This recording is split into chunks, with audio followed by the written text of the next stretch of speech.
Bonjour à tous, Magali, fille de Lune Tarot, j'espère que vous allez bien. Alors ça fait un petit moment que j'en parle de Mercure rétrograde parce que moi j'écoutais beaucoup certains tarologues, dont une en particulier qui en parlait énormément parce qu'elle avait des grands problèmes de technologie quand ça arrivait.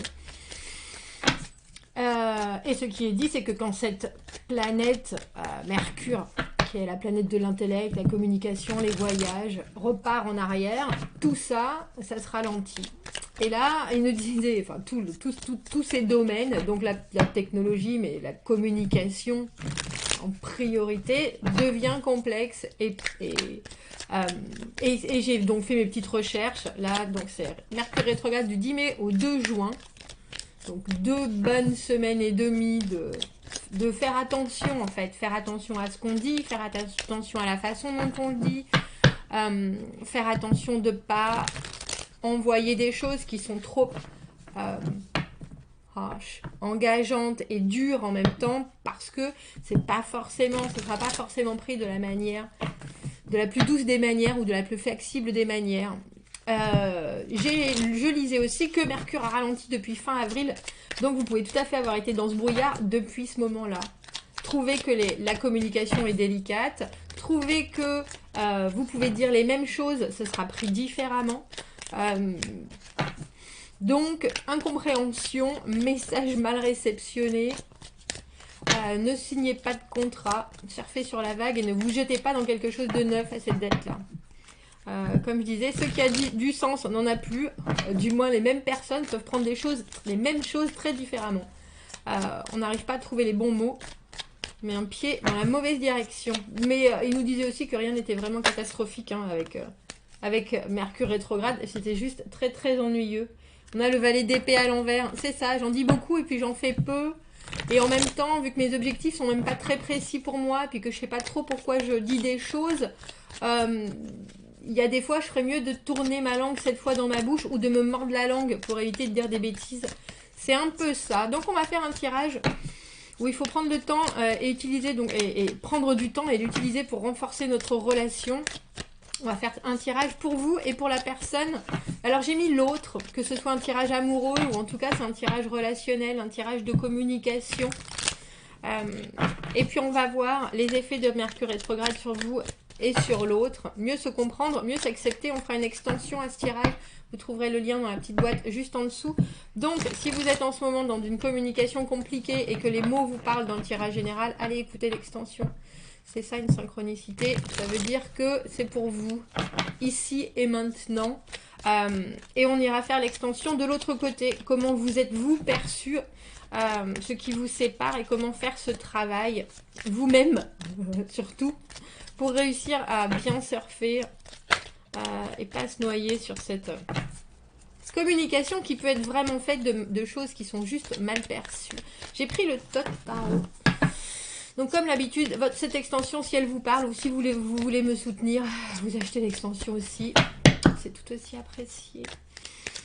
Et je vous en remercie d'avance. Allons voir les messages.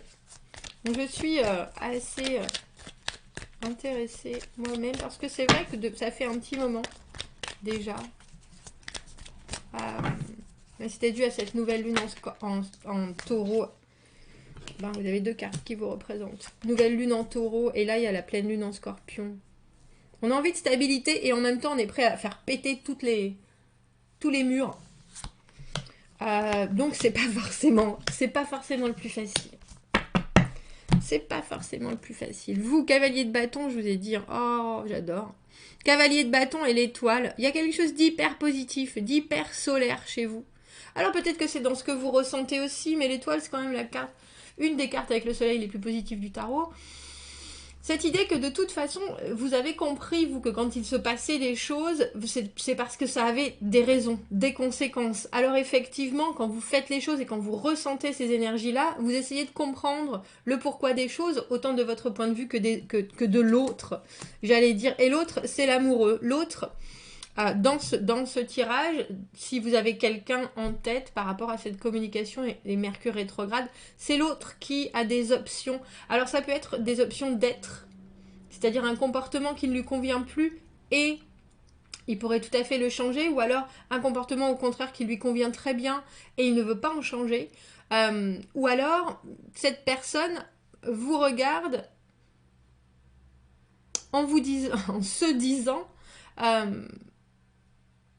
l'autre est un parmi tant d'autres. Il y a quelque chose avec l'amoureux pour moi où souvent on doit se choisir soi-même, mais quand c'est l'autre qui se choisit avant vous, alors que vous êtes dans cette justement énergie de progression, d'avancée, de faire des choses, que ça fonctionne, d'une belle créativité, ça peut être fort complexe. On va voir les effets de Mercure rétrograde sur vous.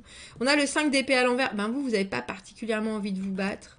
Et de l'autre côté, la reine d'épée à l'envers. Une vraie confusion par rapport aux envies. Mais on a aussi l'impression que cette personne, parce que on a quand même la reine d'épée et l'amoureux, quelqu'un qui traditionnellement justement fait des choix et peut-être pas particulièrement flexible, a besoin d'apprendre la flexibilité, mais quelque part, vous montrez le chemin, mais vous ne voulez pas asseoir des choses avec des arguments. C'est pas votre but, la dispute en soi. Et je pense que cette reine d'épée à l'envers, elle le conçoit. Elle le voit tout à fait que la bagarre, c'est pas votre truc. Mais il y a une part d'ombre et une part de lumière chez l'autre. Alors comme chez tout le monde, mais là, on a l'impression que Mercure rétrograde vous montre deux chemins qui sont complètement différents. C'est-à-dire que le cavalier de bâton qui vous représente avec cette étoile, comme je vous le dis, c'est très solaire. C'est très une énergie qui se diffuse et qui se propage aux autres. Alors que votre personne, il y a quelque chose avec cet amoureux où je pense que le chemin que vous montrez et le chemin que cette personne a elle-même sont peut-être si différents qu'elle n'arrive pas à y retrouver sa capacité de décision. C'est-à-dire qu'elle se dit, mais si moi je ne suis pas sur le bon chemin, qu'est-ce que j'ai fait avant ? Qu'est-ce que j'ai fait de ma vie ? Il y a une vraie confusion chez l'autre. Parce que ce que vous proposez, vous, c'est un fonctionnement qui n'est pas le même. Et qui n'est pas juste centré sur les envies individuelles. Parce que le cavalier de bâton et l'étoile, en plus, c'est vraiment faire partie d'un tout. Et ça, je ne sais pas si votre personne, elle sait faire. Il y a une idée d'avoir ces... comment on dit ça ? D'avoir ces besoins, j'ai envie de dire étanchés presque instantanément.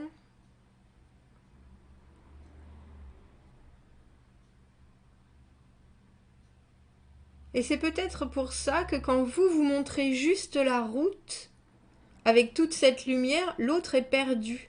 Mais moi, je veux pas que tu me montres la lumière, je veux que tu me donnes des réponses. Et vous dites, mais moi, j'en ai pas des réponses. Enfin, j'ai pas tes réponses. Tes réponses, c'est tes réponses. On va pas se battre pour ça. Moi, je te montre juste une autre façon de. Et je pense que Mercure rétrograde met l'accent sur les différences qu'il y a de compréhension des choses entre vous. Mieux se comprendre, on a le pendu. Ça, alors je trouve ça chouette et mieux s'accepter. On a le monde à l'envers. Et je trouve ça chouette parce que justement avec Mercure rétrograde, on disait qu'il y a trop rien à faire en fait. Malheureusement. Il y a trop rien à faire, laisser passer les choses, être conscient par contre. Être conscient des différences, être conscient de la façon dont c'est impacté, être conscient qu'on garde bien son propre cheminement en tête et en cœur. Et quand je vous vois en cavalier de bâton et en étoile, je me dis que vous savez déjà. Si l'autre ne voit pas les choses, au moins vous avez conscience de ce qui se passe.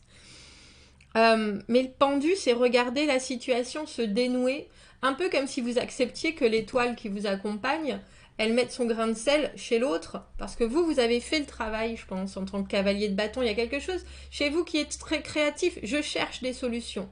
Je cherche des solutions, et je cherche des solutions en faisant des choses, en en amenant une motivation, une énergie, en amenant un sourire, en amenant de la communication, de la créativité.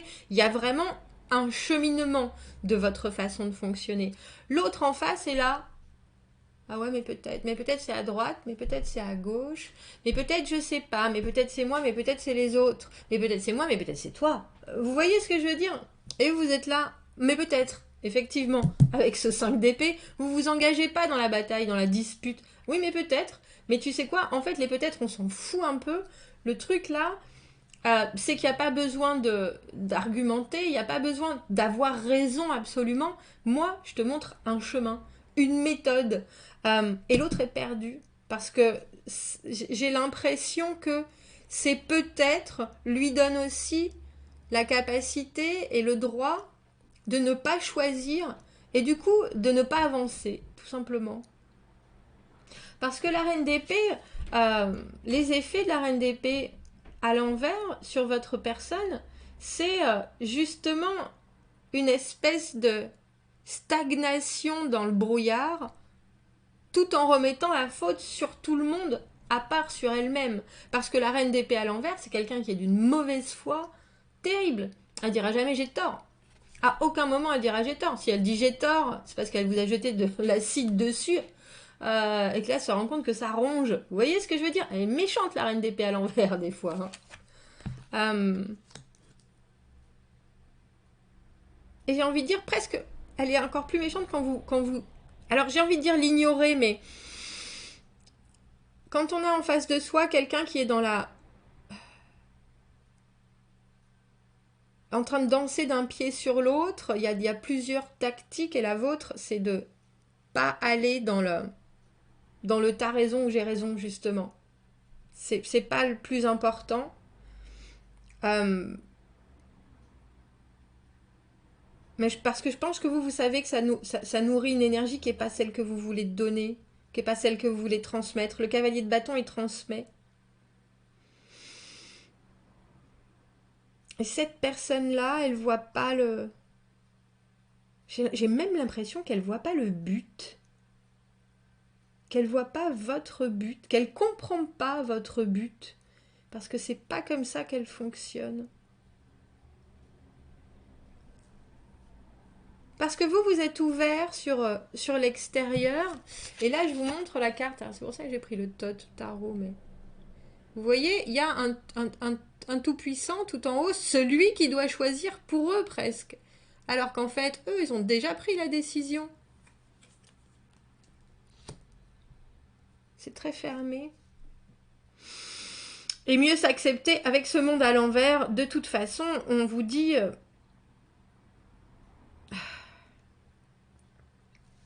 vous pouvez, vous, continuer à montrer le chemin. Vous pouvez, vous, continuer à faire la lumière sur les choses, à être actif, à être willing. J'ai envie de dire ambitieux, déterminé, et en même temps très léger.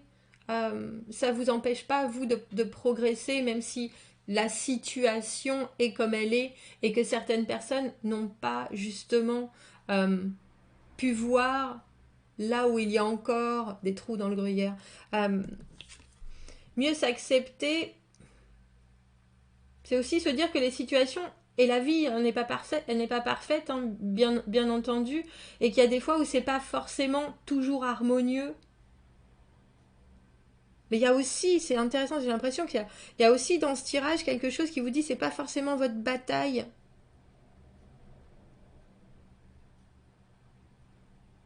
Et le monde à l'envers, c'est parce qu'on ne veut pas voir certains domaines de sa vie aussi, on ne veut pas se pencher sur certaines choses. Alors c'est peut-être que c'est pas le moment, c'est peut-être que c'est pas nécessaire. Alors est-ce que vous devriez vous pencher sur ce que cette personne a comme incertitude, à part si effectivement elle vous fait vivre des choses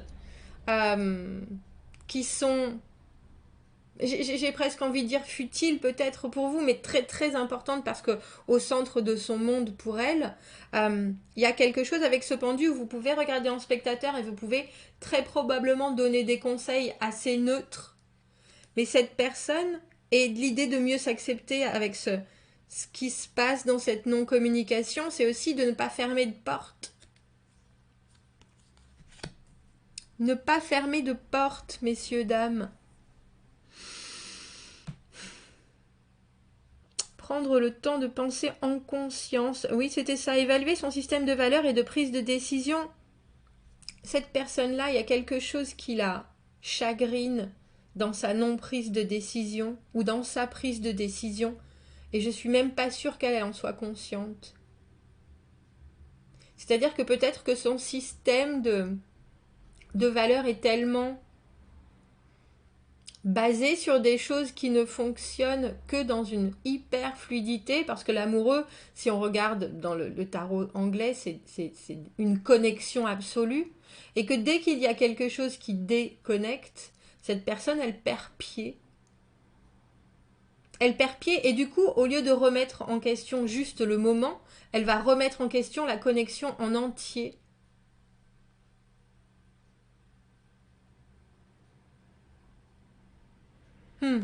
On va prendre... Oh, je sais. On va prendre un petit conseil de... Ils sont... Où sont mes cartes? Vous savez les cartes que je veux? Mais je sais pas où elles sont. Ça fait longtemps que je les ai pas vues. C'est pour ça que je sais pas où elles sont, Magali. Elles sont pas là? Qu'est-ce que... Ah, mais si. On va prendre un petit conseil. J'aime beaucoup ces anges de lumière là parce que parfois ils tombent, ils tombent sur des choses que j'avais pas vues et ça fait bien du bien. Allons voir. Allons voir. C'était la première carte et c'est celle-ci. Les rires, ben oui. Hein. De toute façon, il faut prendre les choses à la légère hein, pendant Mercure rétrograde, sinon c'est une catastrophe, Thérèse. Je vois l'humour dans tout. Les rires sont un guérisseur puissant. Ça fait trembler toutes les peurs et ça vous laisse vous sentant en joie, l'esprit plus clair et plus relaxé. Rappelez-vous que les anges volent parce qu'ils se prennent eux-mêmes très légèrement, ils se prennent à la légère. Alors, prenez à la légère les difficultés et voyez le côté drôle de chaque situation. Riez de vous-même et des autres. Quand vous vous relaxez et que vous riez, les anges vous donnent des nouvelles suggestions et des idées qui peuvent transformer les difficultés en délices. Le rire est le soleil qui dissout l'obscurité. Alors soyez joyeux et emplis de drôlerie et de joie et de fun. Bon, on va continuer, on va faire cette extension en voyant de l'autre côté parce que comment l'autre vous perçoit, c'est intéressant pour essayer de comprendre comment sa propre confusion, d'où est-ce que c'est, parce que Mercure rétrograde met en avant cette confusion, mais pourquoi est-ce que cette personne vit sur quelque chose qui est toujours en parallèle, on a l'impression. Il faut se comparer, il faut choisir un camp, il y a quelque chose là-dessus. Et puis, on va aller voir comment faire pour que vous puissiez bien prendre les choses. J'ai l'impression que vous êtes déjà bien fixe, mais j'aimerais bien connaître le côté de l'autre. Et puis voir d'autres conseils pour que les choses se passent bien. Si vous me retrouvez dans l'extension à de suite, vous trouvez l'adresse, le lien dans la petite boîte de dialogue juste en dessous. Sinon, j'espère que ça vous accompagnera bien. Et puis, relaxez-vous. À bientôt. Merci, au revoir.